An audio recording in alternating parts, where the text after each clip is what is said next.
kome sve pomaže, odnosno šta sve finansira državna pomoć. Nalaze da su plaćeni od subvencija troškovi za mobilne fiksne telefone, za podrum vina, za restorane, za registraciju vozila, za isplatu naknada članovima upravnih odbora, za kazne za poreske prekršaje, za kazne za saobraćajne prekršaje.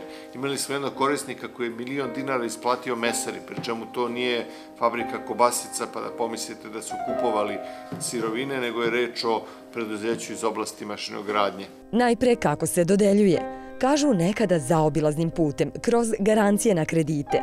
A postoje i primjeri preduzeća kojima je dozvoljena državna pomoć kreativnim tumačenjem propisa, koja za različite potrebe budu veliko, odnosno malo ili srednje preduzeće.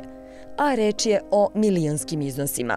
Imamo, na primjer, ovde u jednom od tih izveštaja da je jedno od preduzeća Min Vagonka trebalo za $200 miliona da remontuje 122 šinskih kola, isplaćeno je 122 miliona, ne piše uopšte koliko je završila i onda u jednom drugom izveštaju u stvari se vidi da je remontovala 27, znači dobila je 60% novca za 20% urađenog posla ili u 2013.